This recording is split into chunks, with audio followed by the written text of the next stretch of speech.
pala si Harold. Bali may katagalan na rin po akong nakikinig sa mga kwento nyo dito po sa inyong channel. At masasabi ko, marami po akong natutunan.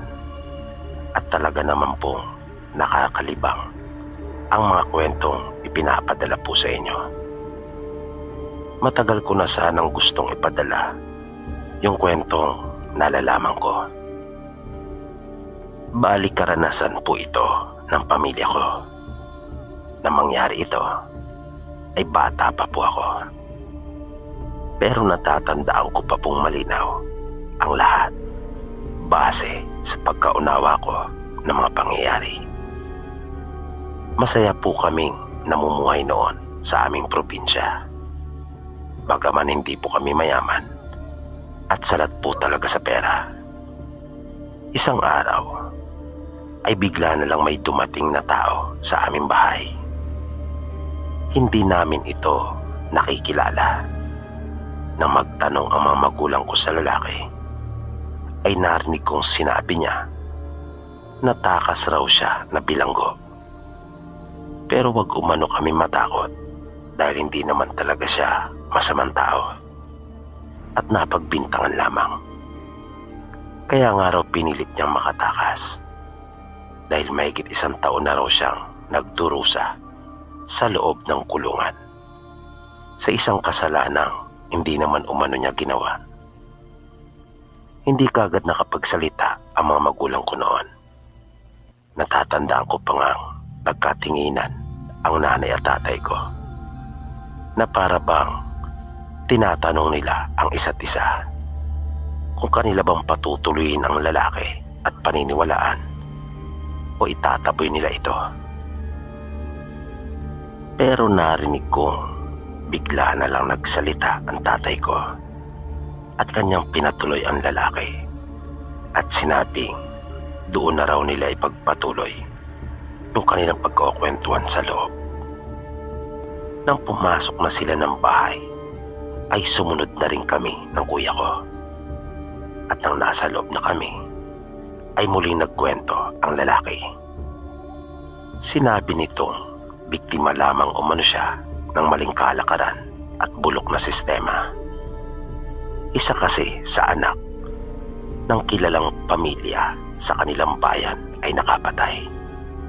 At sa halip na iyon ang hulihin at ikulong, ay siya ang dinampot at pinagbintangan. Sabi pa niya, mahirap daw talaga kapag pera na ang kumilos. Marami daw talagang kayang gawin ang pera. Kaya nitong baluktutin ang tuwid at ang mali ay gawing tama. Tandang-tanda ko ang mga pangungusap na yan na sinabi ng lalaki noon. At dahil sa aming mga narinig na iyon mula sa lalaki, kung kaya marahil nabagbag yung loob ng mga magulang ko at naawa sila sa kanya. Kaya pinayagan siya ng mga magulang ko na sa amin na muna pansamantalang manuluyan. Malaking lalaki ito na nung huli ay nalaman naming Ernesto ang tunay niyang pangalan. Kung kaya ang palayaw niya ay Erning. Masipag naman at maaasahan si Kuya Erning. 32 siya noong mga panahon na iyon.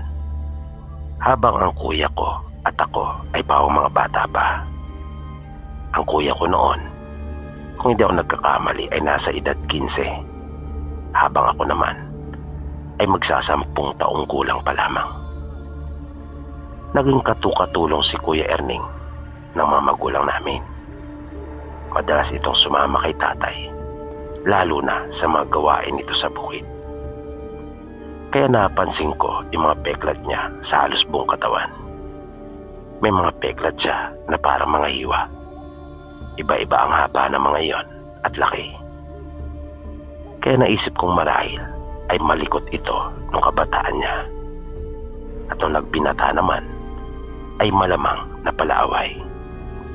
Kung kaya nagtamo ng maraming sugat at kalaunan nga ay naging peklat. Iyan ang naging pagpapakahulugan ko noon sa mga nakita kong peklat sa kanyang katawan.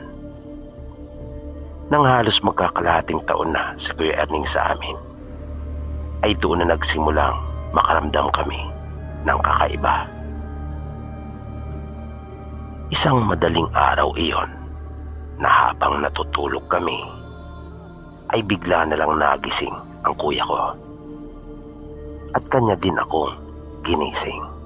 Ang sabi niya sa akin ay may naramdaman siyang humaplos sa kanyang kanang braso na parang mabalahibo na may mahaba at matulis na kuko. Magsusumbong sana kami kay Kuya Erning noong mga oras na iyon. Ngunit wala siya sa kanyang higaan. Magkakasama kasi kaming tatlo sa iisang silid. Kaya nakiramdam na lang kami ni Kuya kung nariyan pa ba yung sinasabi niyang naramdaman niya na humaplos sa kanya. Medyo natakot din ako noong mga sandaling iyon. Kahit hindi pa ako mismo ang nakaranas ng kanyang sinasabi. Nawala lamang yung pangamba ko nang makita ko si nanay at tatay na bumangon na rin at maghahanda na ng may aalmusal. Kaya hindi na rin kami natulog pa ni Kuya. Iniligpit na namin yung aming higaan at nagpunta na lang sa kusina upang tumulong. Iyon yung unang pagkakataon na may naranasan kaming kakaiba doon sa aming bahay. Pero iyon din ang naging pasimula ng mga kakaiba at di maipaliwanag na pangyayari.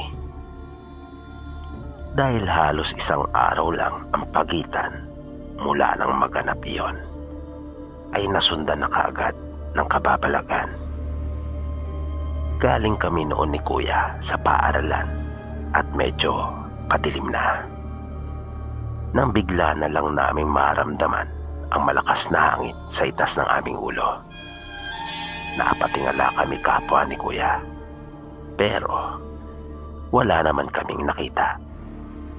Kinilabutan talaga kami ng mga oras na iyon, kung kaya kami ay napatakbo.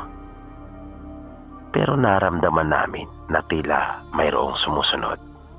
Kaya sa sobrang takot, nasa itaas pa kami ng burol at ilang metro pa ang layo ng aming bahay, ay panay na ang aming sigaw para marinig kami ng aming mga magulang upang salubungin. At yun yung pagkakataon na nawala na yung nararamdaman naming sumusunod. Nang kumakain na kami ng hapunan nung gabi ring iyon, ay nakarinig naman kami ng huni. Nagkatinginan kami dahil napabulala si nanay at sinabing aswang umano iyon. Kahit probinsya kasi yung sa amin, ay noon pa lang kami nakarinig na magkapatid ng ganong uri ng huni. Nang matatapos na kaming kumain, ay biglang dumating si Kuya Erning. Marumi ito, kung kaya nagtaka kami. Naunang nagtanong si tatay. Sinabi niya sa amin na nadulas raw siya, kung kaya ganon ang kanyang itsura. Sinabihan siya ni nanay na kumain na, ngunit tumanggi na ito at magpapahinga na umano dahil pagod siya at walang gana. Pero may napansin ako noong mga oras na iyon dahil hindi ko na naririnig pa yung huni na sinasabi ni nanay na huni ng aswang. Kung kaya medyo napaisip ako. Nakiusap ako kanila nanay na kung maaari ay doon na muna ako sa kanilang silid matutulog. Kanila naman akong pinayagan. Kaya hinayaan kong silang dalawa ni Kuya ang matulog doon sa aming kwarto. Iba kasi ang kutob ko at medyo natatakot na ako. Gusto ko rin sanang sabihin iyon kay Kuya pero pumasok na rin kasi ito doon sa kwarto. Kung kaya nawalan na ako ng pagkakataon na sabihin pa iyon dahil naroon si Kuya Erning. Mahimbing ako nakatulog nung gabing iyon at lumipas naman ang buong magdamag ng payapa. Pero nung sumunod na araw ay doon na nangyari ang pinaka nakakatakot na naranasan ko sa buong buhay ko. Kami lang noon ang naiwan sa bahay at wala kaming pasok sa paaralan. Sumama ang tatay namin sa pangingisda at sa kinabukasan pa makakauwi, habang si nanay naman ay may kinuha sa kanyang mga magulang at gagabihin na. Nang mga hapon na at papalubog na ang araw ay nag-igib kami ni kuya. Papadilim na noon, kung kaya binilisan namin.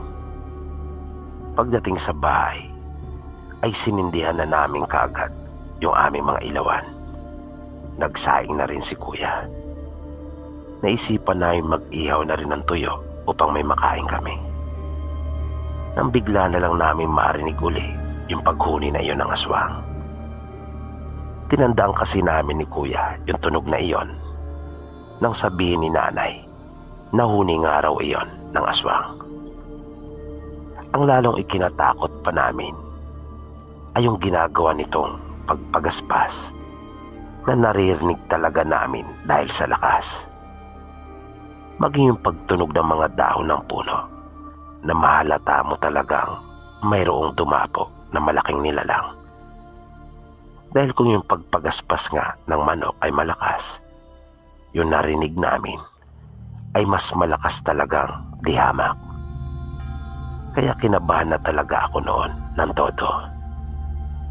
At yung paghuni ng aswang ay tila mas nagiging agresibo pa, na nakakadagdag talaga sa amin ng takot.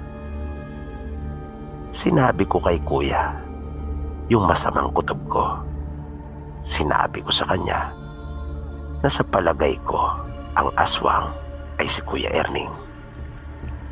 Parang ayaw din maniwala ni kuya pero mabilis kong sinabi ang mga dahilan ko kung bakit ko nasabi iyon habang isinisiguro namin nakasarang mabuti yung dalawang bintana namin at pinto.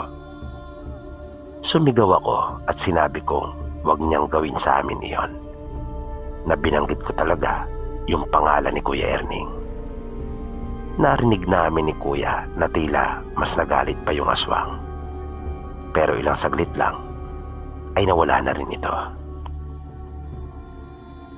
Kaya medyo nakahinga kami ng maluwag ng kuya ko.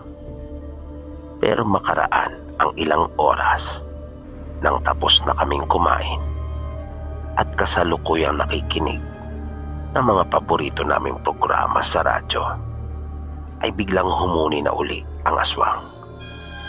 At saktong-sakto pa na mag-uumpisa na yung programa sa DCRH na Gabi ng Lagim. Kung kaya sa takot naming magkapatid ay amin na lang pinatay iyon. At nagpatuloy na nga yung paghuni ng aswang. At muli rin naming narinig yung pagpagaspas nito. Nakalaunan ay para itong lumipad mula sa mataas na puno na nasa likod bahay namin at lumapag doon sa aming bakuran. Rinig na rinig namin iyon. Dahil lang pinatay na namin ang radyo ay napakatahimik na ng paligid. At nakarinig kami ng tunog ng isang baboy na noong mga panahong iyon ay wala naman kaming inaalagaan. At yung aso namin noon ay parang nabagang buntot. Kaya naisip namin hindi iyon karaniwang baboy. Dahil kung baboy lang talaga iyon, di sinsanay kinahulan na ng alaga naming aso. Pero hindi. Takot na takot ang aso namin. Hanggang sa bigla na lang kaming nagulat nang mawasak yung bahagi ng bahay namin na hindi purong tabla ang dingding. At tumambad sa amin si Kuya Erning at yung aswang. Nagpapandumog silang dalawa. Animoy mga mababangis na hayop silang pareho na walang gustong magpatalo sa kanila. napakabilis ng mga pangyayari. Hanggang sa makubabawan ni Kuya Erning yung lalaki at walang patid na pinagsusuntok. Na nung huli ay bigla pa nitong hinugot yung kutsilyo na nasa kanyang likuran at uundayan sana yung aswang. Pero nagawa yung masangga ng lalaki, kung kaya sa kamay nito iyon tumama. Nakita naming mabilis na dumali yung dugo sa braso ng lalaki. At nang makabuelo ito, ay nagawa niyang maisalya si Kuya Erning sa gawin niyang tagiliran at mabilis na tumakas. Nakita pa naming hinabol iyon ni Kuya Erning. Pero makalipas ang ilang minuto ay bumalik na rin ito. Doon namin nalaman na siya pala talaga ang pakay noon. Ipinagtapat niya sa amin ang buong katotohanan. Hindi naman pala siya totoong pugante na nagtatago sa mga alagad ng batas, kundi ang kanyang mga kamag-anak na aswang at yung nakaalitang pamilya na aswang din ang kanyang tinatakasan at iniwasang talaga. Kaya nasabi ko sa kanya na kaya pala nang sumigaw ako at banggitin ang kanyang pangalan dahil sa akala ko nga ay siya yung aswang, ay nagalit yung totoong aswang.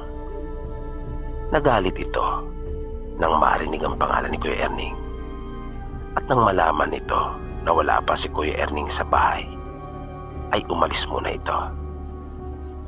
Para naman sa ikatatahimik ng mag-anak namin, ay umalis na lang sa bahay namin si Kuya Erning. Wala kaming alam kung saan ito nagpunta. Mula noon ay hindi na namin siya nakita pa.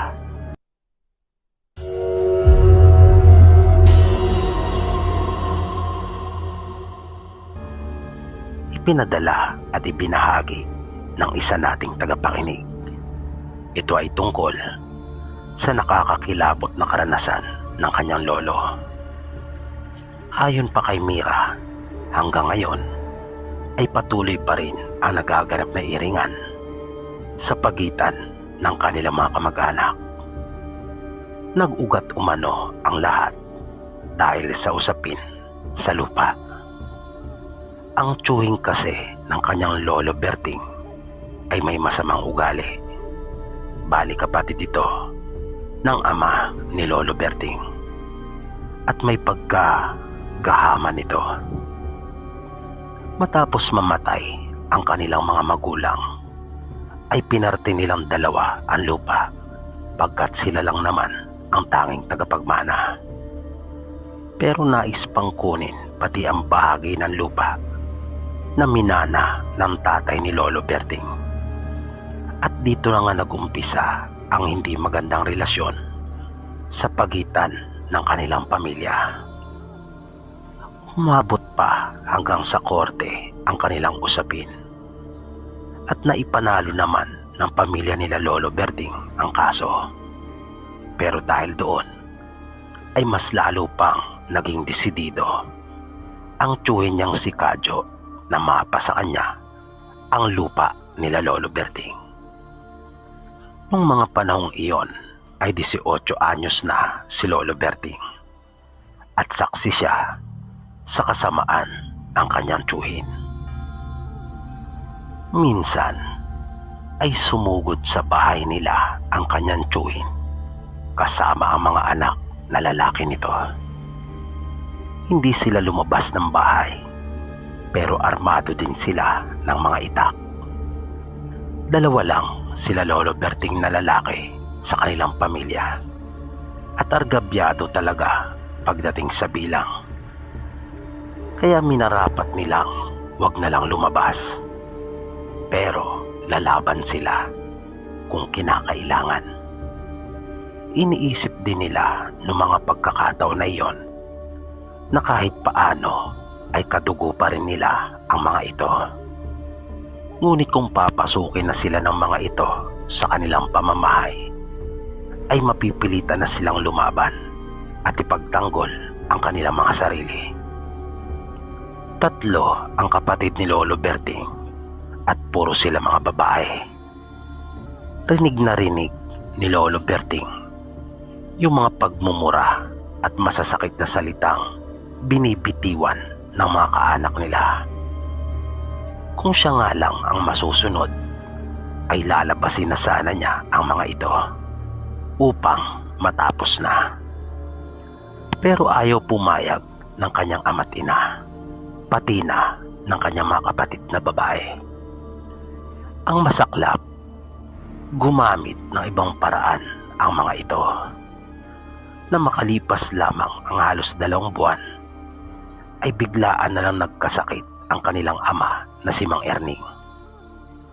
Napapasigaw pa ito sa sobrang sakit tuwing sasapit ang 6:00 ng gabi at gayon din tuwing maghahating gabi. Nang kanila itong ipatingin sa manggagamot, ay nalaman nilang kinukulam na pala ang kanilang ama. Matinding sakit ang nararamdaman nito sa kanyang sikmura, na kalaunan ay nalaman nilang nilagyan na pala ito ng kung ano-anong bagay na nakuha naman ng manggagamot. Inaabot din ng ilang buwan bago tuluyang gumaling ang tatay nila na si Mang Erning. Pero hindi pa rin tumigil ang kanyang kapatid.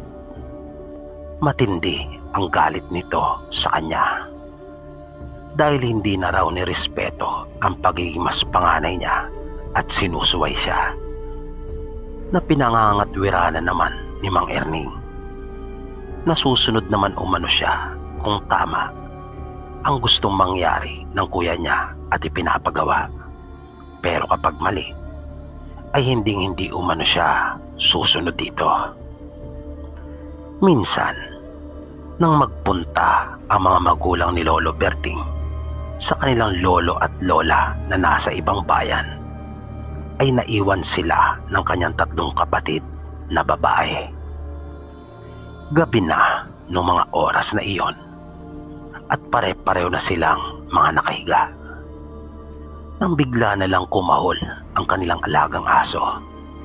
Nagtaka sila kung sino ang dumating, dahil nagsabi ang kanilang mga magulang na hindi uuwi nung gabing iyon at doon na sila matutulog dahil sa malayo. Nang sumilip si Lolo Berting sa bintana, ay panandalian pa muna niyang sinanay ang kanyang mga mata sa dilim. Bagaman kasi may liwanag na nagmumula sa buwan, ay medyo may kadiliman pa rin.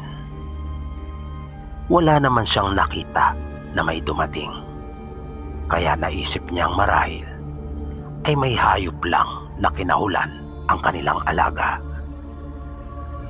Pero nang babalik na siya sa kanyang higaan, ay mas naging agresibo pa yung kanilang aso. Kung kaya napasilip siyang muli at nagimbal siya sa kanyang nasaksihan. Bumulaga na sa kanya ang isang tao at kitang-kita niya kung paanong pinatay ang alaga nilang aso nang di pa niya nakikilalang tao na iyon. Mabilis niyang pinuntahan ang mga kapatid na babae sa kabilang silid at sinabing maging alerto sila pagkat mayroong nasa labas at hindi maganda ang pakay nito. Kumuha si Berting ng itak. Nabakas niya kagad ang takot sa mukha ng kanyang mga nakababatang kapatid. Maya-maya pa ay narinig na nila yung mga tinig na tila ba humahangos.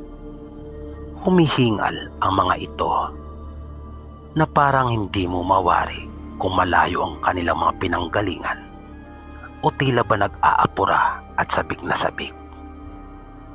At tuluyan na nga silang binalot ng matinding takot nang marinig nilang umungal ang isa sa mga ito. At nakarinig din sila ng mga tunog na kakaiba. Mga may hinang tunog lamang iyon na paulit-ulit, pero nakakapagpadagdag ng takot sa kanila. Dahil alam nilang iyon ay huni ng aswang. Dahil na rin sa mga kwentong naririnig nila mula sa kanilang ama na si Mang Erning. Ilang sandali pa ay kinakalampag na ng mga ito yung kanilang dingding, maging yung harapan ng kanilang pinto. Dahilan para mag-iyakan na ang mga kapatid ni Berting. Sinusubukan na ng mga ito na pasukin sila. Buti na lang na bagaman gawa lamang sa kahoy ang kabuuan ng kanilang bahay, ay yari naman ito sa makakapal na tabla. Mabilis na kumilos si Berting. Kahit maayos pa ang kanyang tsinelas, ay agad niyang sinunog ang mga iyon doon sa kanilang lutuan. At agad na umalingasaw ang mabahong amoy ng sunog na goma. Dumakot din siya ng asin at kanya iyong ibinudpod palibot sa loob ng kanilang bahay. Naalala pa niya kasi ang bilin sa kanya ng kanilang mga magulang. Maging ang lolo niya ay iyon din ang sinabi na mabisa umanong pangontra sa mga aswang. Hindi niya tinigilan ang ginawang pagsunog sa kanyang tsinelas hanggat naririnig at nararamdaman pa niya ang mga ito. Hanggang sa marinig nila ang malakas na boses ng isa na nasa labas at halatang galit na galit ito. Makalipas ang ilang minuto ay napansin nilang nawala na rin ang mga aswang, kung kaya napanatag na rin sila. Pero hindi na nila nagawang matulog pa noong mga sandaling iyon. Minabuti nilang manatiling gising at magmatsyag. Nag-aalala kasi sila na baka bumalik pa ang mga aswang. Nang sumunod na araw, ng mga bandang pasado 9:00 na ng umaga, habang nagbabayo silang magkakapatid ng palay, ay may dumating na isa nilang kanayon. Humihingal ito at nagmamadali. Parang pinagsakluban silang magkakapatid ng langit at lupa nang ibalita nito sa kanila na pinatay ang kanilang mga magulang nang tsuwi nilang si Kadyo kasama ng mga anak nito. Kitang-kita daw niya kung paano nilang tinambangan at pinagtataga. At hindi lang umano doon natapos iyon. Kinain pa umano ng mga ito ang ilang bahagi ng kanilang katawan bago hinila ang bangkay ng kanilang mga magulang na sa palagay niya ay dadalhin sa kanilang bahay. Mabilis na pumasok si Berting sa loob ng kanilang tahanan at nagsukbit ng itak. Pero inawat siya ni Mang Ador na kumpare ng tatay niya at matalik na kaibigan. Pinayuhan siya nito na magpunta na lang sila sa barangay at magsumbong sa kinauukulan.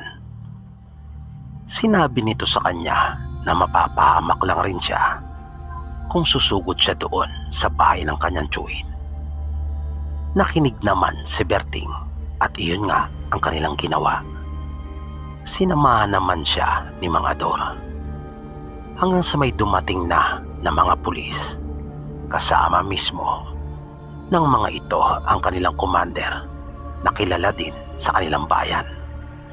Sumama sila sa kanila at nang marating nila ang bahay ng kanyang tiyuhin ay nakasaradong lahat ang pinto maging ang mga bintana. Nagsimulang tumawag at magsalita ang hepe ng mga pulis na kilala sa bansag na Commander Galang. Tinawag niya si Kadyo at mga anak nito at pilit niyang pinapalabas. Pero nagmatigas ang mga ito. Kinumbinsi sila ng commander na sumuko na lang, pero hindi sumasagot at nanatili lamang tahimik na nasa loob ng kanilang pamamahay. Nang maubos na ang pasensya ng hepe, ay binalaan na niya ang mga ito na kapag hindi pa lumabas ay kanila na silang pauulanan ng bala. Pero bigla silang nagulat nang biglang lumabas ang mga ito na may mga hawak ng itak at sinugod sila. Pinaputukan nila sila, pero nagawa pa ring marating ang kanilang kinaroroonan at naiwasiwas ang kanilang mga itak. Duguan kaagad ang 3 sa mga pulis. Naubos na ang mga bala sa kanilang baril na revolver, ay wala pa rin bumabagsak sa mga ito. Nakakuha naman ng magandang pagkakataon si Berting at kanyang inundayan ng hawak niyang itak ang isa sa kanyang mga pinsan. Halos maputol ang kanang braso nito ng tamaan. Nagulat ang iba pa niyang mga pinsan at tiyuhin. Hinugot na rin ni Commander Galang ang dala niyang itak, habang ang mga kasama niya, kahit duguan, ay dumampot ng bato at pinukul ang mga ito, hanggang sa sumuko na sila nang hindi na nila kayanin ang sakit ng mga batong tumatama sa kanila. At nakita pa nilang susugurin na sila nung hepe at ni Berting gamit ang matatalas nilang mga itak.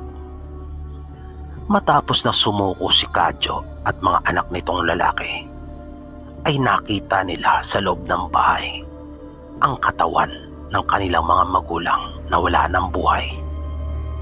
Kalunos-lunos ang sinapit ng mga ito. Nung huli ay nalaman nilang sumapi pala sa isang grupo ng kulto ang kanilang mga kaanak, at pinaniniwalaan ng marami na ito ay samahan ng mga aswang. Nakita nila ang bangis ng kanilang kaanak, maging yung abilidad na taglay ng mga ito. Mayroon silang pananggalang, lalo na sa mga armas na gawa ng tao. Kung kaya nga nagkalat yung mga yuping bala sa bakuran nila Kadyo. Pero naalala kasi ni Berting yung sabi ng kanyang ama at lolo, kung kaya itinaga niya muna sa lupa ang kanyang itak. Kaya tinablan ang pinsan niya. At ganun din sa mga batong ginamit ng mga pulis, dahil sa iyon ay kalikasan, kaya hindi sila kayang protektahan ng kanilang anting laban doon. Pinagbayaran ng mag-aama sa kulungan ang kanilang ginawa sa mga magulang ni Lolo Berting.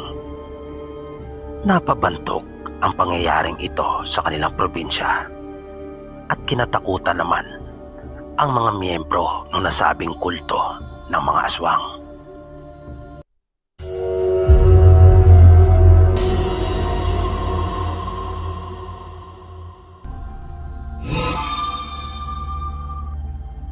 Isang mapagpalang araw po sa iyo, Sir PB.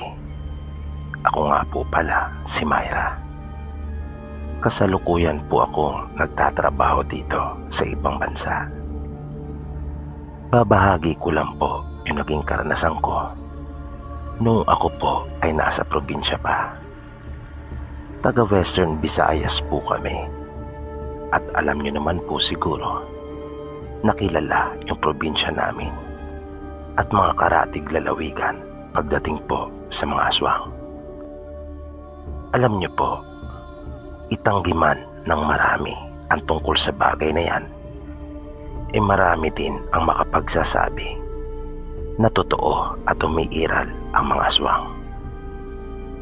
Pero hindi na sila sa aming lugar lang matatagpuan. Naglipanan na sila sa iba't ibang lugar. At iyan ay base na rin sa kwentong ibabahagi ko na naranasan ko mismo at ng amin pong pamilya. Isang madaling araw ay maaga kaming nagising ni nanay. Sinadya namin bumangon ng maaga dahil sa magpapabayan kami. Malayo po kasi ang bayan sa amin. Sasakay naman kami noon ng jeep, kaya nga lang papunta doon sa kalsada ay ilang kilometro din ang kailangan pa naming lakarin. Wala kaming sinayang na sandali. Pagkabangon namin ay nagilamos lang ako at binitbit na yung bayong na aming paglalagyan ng aming mga bibilhin. At dahil sa madilim pa, kung kaya tag-isang flashlight kami na hawak ni nanay.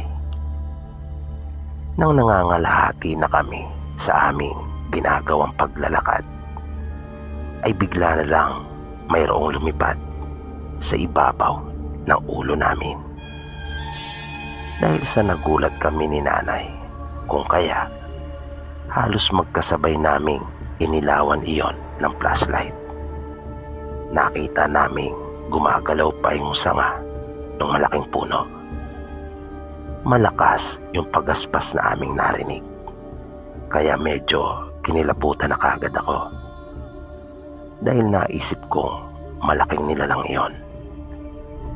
Pero hindi na namin nakita pa yon kahit na inilawan namin yung aming paligid maging sa itaas. Ang buong akala namin ni nanay ay hanggang doon lang yung pangyayaring iyon. Pero habang patuloy kaming naglalakad ay may naririnig kaming huni at pagpagaspas. Napamura na kaagad si nanay sa lingwahe namin at nabigkas yung katagang aswang. Kaya tuluyan na akong natakot. Ang nasa isip namin ay umalis na iyon, pero hindi pala. At parang sinusundan pa kami ni nanay. Napakabilis noon na hindi namin kayang masundan ng hawak naming flashlight. At sa iba't ibang direksyon ito nagmumula, na kanyang pinapahapyawan yung ibabaw ng aming mga ulo. Nararamdaman pa namin yung malakas na hangin tumatama sa amin. Pero humanga po ako sa nanay ko noong mga oras na iyon dahil sa napakalakas ng kanyang loob. Hindi ko nakakitaan siya ng takot.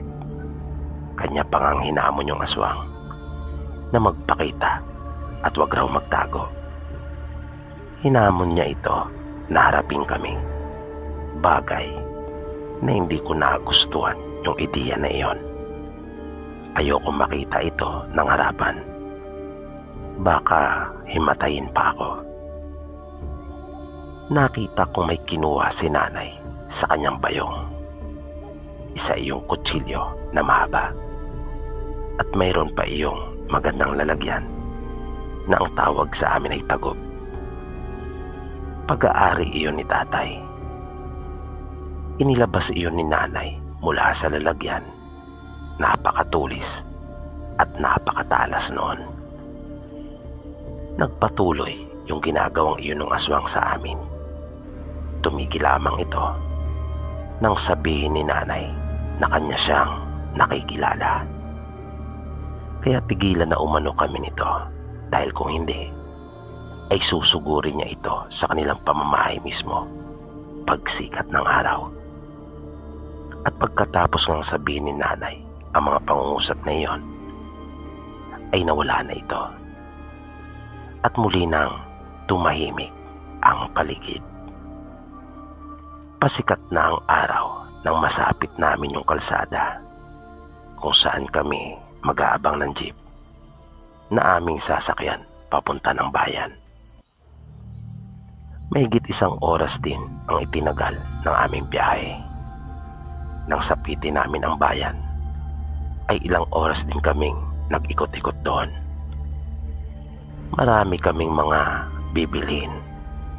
Halos 3 beses lang kasi kami kung makapunta ng bayan. Kaya binibili na naming lahat ang aming mga pangangailangan. Nang matapos kami sa pamimili ay 11:00 pasado na. At dahil sa aabuti na kami ng tanghalian sa daan, kung kaya napagpasyahan ni nanay na kumain na muna kami bago umuwi. Habang kumakain kami ay may napansin akong isang lalaki na nakatingin sa amin ni nanay. Di ko gusto yung ginagawa niyang pagtitig sa amin. Napakatalim kasi at pailalim na para bang may binabalak itong masama. Na para bang matindi yung galit niya sa amin. Kayong noon ko pa lamang ito nakita. Gusto ko sanang sabihin iyon kay nanay pero hindi ko na siya inabala pa sa kanyang pagkain. Nang tumayo na kami at hanggang sa makalayo, ay nakita ko pa rin nakatingin sa amin yung lalaki nang minsan ko pa itong sulyaban. Medyo hindi maganda ang naging kutob ko sa inasal na yun ng lalaki. Pero nang tuluyan na kaming makalayo, ay nakahinga na ako ng maluwag at binaliwala na iyon. Naisip ko kasi na ano naman ang maaari pa niyang gawin na masama sa amin, gayong hindi na niya kami nakikita. Madali namang sumakay ng jeep pa uwi dahil sa may terminal doon malapit lang sa pamilihan. At ilang minuto lang ay bumiyahe na kaming pabalik. Nang bumaba kami ng jeep ay halos mag-aalauna na. Tirik na tirik ang araw at napakainit.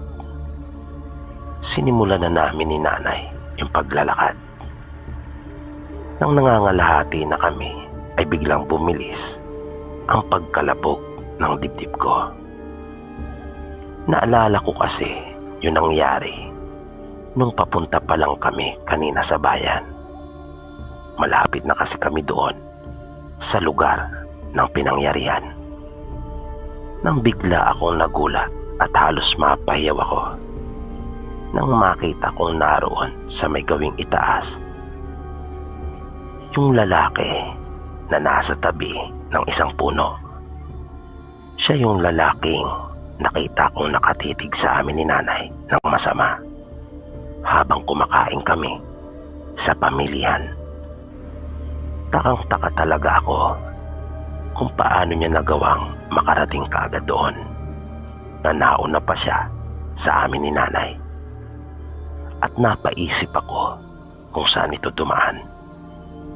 Mabilis akong dumikit kay nanay at napahawak ng mahigpit sa kanyang braso. Kaya nagtaka ito at nagtanong. Sinabi ko sa kanyang mayroong tao.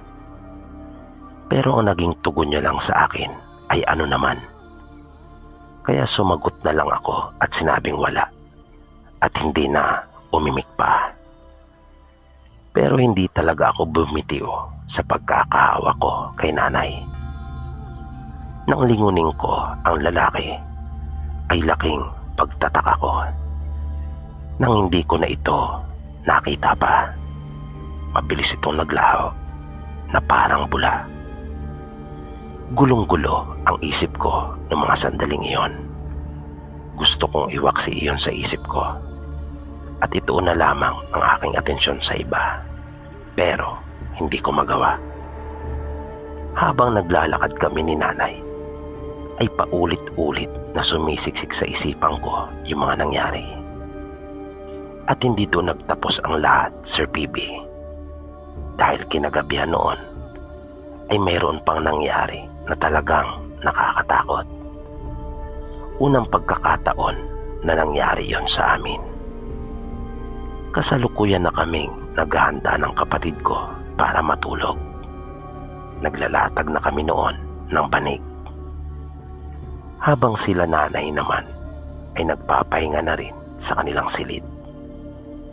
Nang biglang nakarinig ako ng isang mahinang huni. Mahina lang po iyon pero pamilyar sa akin. At agad akong natigilan.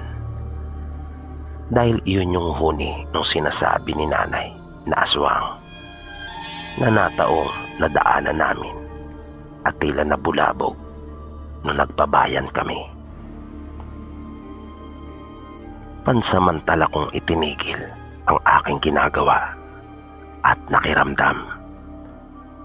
Pinakinggan kong muli ang mahinang huni na iyon, na nang tingnan ko ang aking kapatid ay patuloy lang siya sa kanyang ginagawa at halatang hindi niya iyon naririnig. Lumapit ako sa may bintana at aking isiniguro na nakasara yung mabuti. Doon pa lang ako tila napansin ng aking kapatid at nagtanong ito sa akin ng bakit.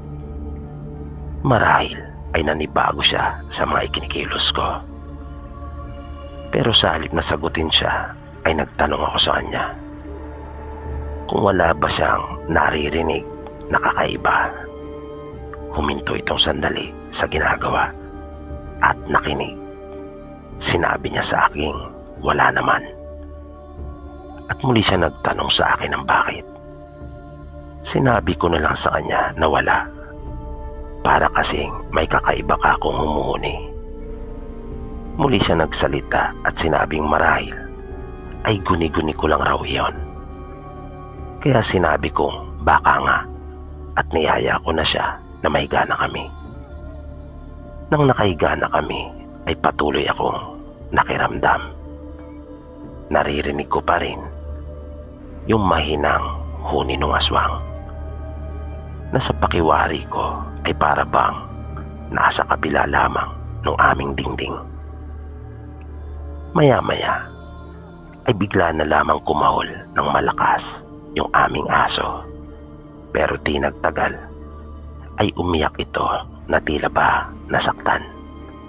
Kinabahan na ako. Naramdaman ko na nagsimula na magtayuan yung balahibo ko sa katawan. Nangilabot talaga ako dahil malakas ang kutob ko na mayroon talagang mali. Alam kong mayroon talagang aswang na nasa labas. At dahil sa hindi na ako makatiis pa, ay sinabi ko na iyon sa aking kapatid. Nagulat ito at halos hindi maniwala. Pero ipinagdiinan ko sa kanya na totoo ang sinasabi ko. Napaupo kaming pareho mula sa pagkakahiga at nakita ko siyang nakiramdam na mabuti. Bigla itong napayakap sa akin at paulit-ulit na binigkas ang katagang ate. Naisip kong marahil ay narinig na rin niya yung sinasabi ko. Pero mas higit pa pala doon.